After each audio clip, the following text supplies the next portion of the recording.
And welcome everybody. Namaskar, good afternoon. And thank you for joining us here today. I think we've all having a lot of Zoom meetings, so it's always an extra load. So thank you for joining us today. I'll briefly talk about our 17 years of journey, the various learnings and the shifts we have made. I think quite a few of you have been in touch with us at various parts of this journey, and you are an integral part of it. So here we go, from systems to ecosystem, our journey to impact at scale. Next slide, please.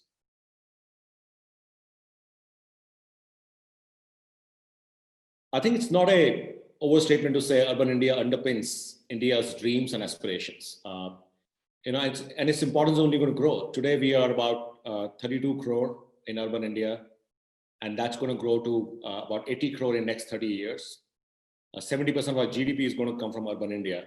And as more and more people move to urban for opportunities and economic, progress, the issues around, services, governance are only going to get acute. So while this is an opportunity, it's also a challenge. Next slide, please.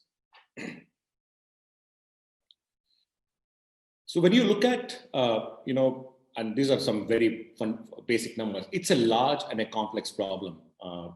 There are 4,400 urban local bodies, more than 23 languages. City like there are complexities of scale, time, and languages. So city like Jalandhar has a very different needs from a town like Jagdalpur. And when you look at the increasing load on the urban areas, the governance and service delivery become all the more important. Next slide, please. And what we've seen is, when you look at all the key stakeholders across Samaj, Sarkar, and Bazaar, they all face systemic and capacity challenges. The first mile employees, the people who do the actual work, they have problems of understaffing, lack of tools. They're still working with tools which are still paper-based. We did a time and motion study and found out almost 10 hours a week are spent just retrieving paper from the files. The city administrators, people who make decisions, and running the cities, are fighting fires. They don't have access to reliable and timely data to take holistic view of the city. I can't tell you how many times I've walked into a commissioner's office and they're scrambling around to get some data to make sense out of the situation. State and central governments find it difficult to drive reforms at speed and scale. Again, lack of reliable and timely data limits the avenues for making policy based on data, and also to track investments which are being made in missions and programs. When you look at marketplace like you, there are issues around risk sharing, issues around participation, issues around reliability of requirements, and the whole process is fraught with friction. In addition, when you look at local innovation, which is very critical for cities to solve their own problems, it is very limited, as access to government's problems and government's supply system is very, very limited. But at the center of all this is the citizen who's trying to get on with their daily life and make a good living. They face challenges accessing basic services, in transparency, what's happening to the request, reliability of service delivery. Community actors who work in communities face challenges because visibility of local issues is again limited. So resolving these systemic challenges around governance that impact the ease of living in our towns and cities is the reason we exist. That's why we exist. Next slide, please. So this is what our mission is, catalyze urban transformation and enhance ease of living by embedding an open digital infra to improve governance in all 4,400 urban local bodies in India. There are a couple of words I want to highlight. Catalyze. We are deeply aware that to solve such a complex and multidimensional problem, it is not something we can do it alone. This needs real collaboration across actors in Samaj, Sarkar, and Bazaar to come together and solve these problems.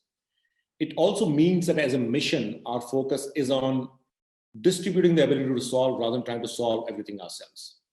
Second word I want to highlight is ease of living. Philosophically, we believe that everything we do must ultimately lead to better access, equity, and delivery of service to a common man on the street. This has also meant that we had to make multiple shifts in our approach over the last 17 years to deliver on these promises. Next slide, please. This is a slightly simplified version of our evolution over the last 17 years. It's not as clear-cut as you see it here. eGov 1.0 was the early stage of automation. This was basically moving offline processes to online. eGov 2.0 is a major move forward towards end-to-end digitization of services and workflows, and also giving integrated interfaces to both employees and citizens. I think till about 2013-14, we had made some progress, but as we reflected on the scale of our impact and what is in front of us as a nation, I think we did some deep thinking about our approach to scale and impact about 5 years ago. There were questions like, how do we remove friction in the system? How do we engage ecosystem to play with us and play as a team to solve problems? And what role is eGov uniquely placed to play? Are we best placed to participate in market opportunities, or are we best placed to build something on which market can participate? This led to our 3.0 avatar, which has two broad pillars. One is what we call platformization or digital rails, which is really a open, modular, and interoperable digital platform, which enables access to all the players. But more importantly, second part, which is not really technology per se, is really how do you catalyze the ecosystem? How do you work as a catalyst and enabler for them to come together for impact at scale? This means enhancing capabilities of all actors in the ecosystem, including our capabilities, and also working with government on enabling policies and market making. I'll double click on eGov 3.0 on the next slide. Next slide, please. This is a simple version of what we do, and Abhishek will talk a bit more about the digital platform part of it. Digital platform is the first layer, and eGov is the main contributor here. This layer enables the building of solutions and service delivery at scale. It comprises of digital building blocks like registries, open APIs, data exchanges, and also solutions and applications as a reference. It is designed as a public good, which means it can be accessed without any restriction, no matter what your size is, what you do. You can access this digital infra because it's a public good. And other ecosystem players can also contribute assets to the platform. The second layer is what we call co-creation ecosystem, where we play a role of catalyst and an enabler. We enable the ecosystem through solution workshops. A lot of you have been part of those kind of meetings, implementation playbooks, hands-on training, classroom training, and also providing tools that help you, become more efficient. In addition, we work with policymakers to co-create enabling policies and frameworks for people to participate. The third layer is impact programs, which is where most of the action is, and which is where market and government come together to deliver benefits to the citizens. We play a role of advisor and connector. We provide advisory to the government in designing programs, crafting enabling policies. We also play a convening role, bringing together, Samaj Sarkar Bazaar to build solutions or programs for citizens. Now let's see how this translates into action on ground. Next slide, please. This is again a simple depiction of how three layers of our work come together to create impact. At the bottom is the digital platform, which stands for digital infra for governance, impact, and transformation. The co-creation system ecosystem leverages the platform to create solutions and participate in opportunities. And what you see is examples of 5 states where this is happening. And essentially, the first 2 layers are in a way public digital good, and the third part, the program, is where the market kind of plays along with the government or private players. You see some of the state and central government programs like M-Seva Punjab, Nagar Seva AP, the online building plan approval program in Northeast, which is run by the Amrit Mission, central government.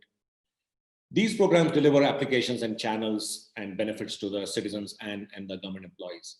And again, there's a lot of participation from some of you there. For example, in Punjab, AWS, WhatsApp are partners who have played. In Odisha, EY, PwC, both are there. So that's where really the catalysis happens and ecosystem comes together to solve problems. So what has been the kind of scorecard. Next slide, please. So this is where I think you see this on x-axis, you see the years, 17 years of our journey. On y-axis, you see number of urban local bodies, which is a slightly kind of a broad macro measure of scale and impact.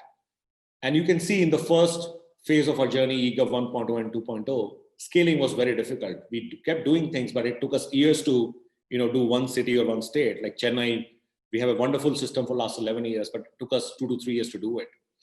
And I think once, in last 4 years, we have actually got ecosystem engaged and, building on top of it and, participating in the market. That's where you see the hockey stick impact. So today we are at 2431 urban local bodies, which is almost half of urban India and India. And also more than 14 states are at various stages of implementation. We are talking to the central government about a central platform which can enable some of the less capacitized state, and more than 50 partners are playing with us. So this is really, very encouraging to see. Still a long way to go, but I think the indicators on interactions and the participations are very good. Next slide, please. So I guess the next question really is, this is a multi-decade journey. I think we have no doubt in our mind this is a problem which needs commitment over a long period of time. So that's why we say miles to go before we sleep. First part is really, deepen and widen the impact. I think we're deeply aware that the first phase of our work has really not touched some of the real, societal challenges we face around exclusion and marginalization. So really making sure benefits of some of this infra reaches most needed, the people who need it most. So that's one.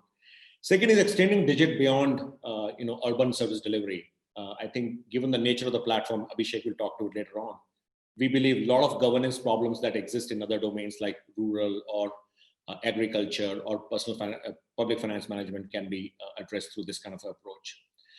Third is working with the government to institutionalize this as a program which can run on its own steam.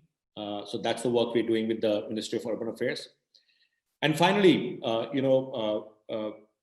the Ministry of Urban Affairs has taken this as a target that by 2024, all 4,400 urban local bodies will be on a minimal digital services. So we are supporting them on that. So that's about it. Thank you very much for joining us today, and I look forward to a stirring discussion. And I must say, the support we've had from people from the market in terms of participating in opportunities and working with us with various governments has really helped us come forward. Thank you very much.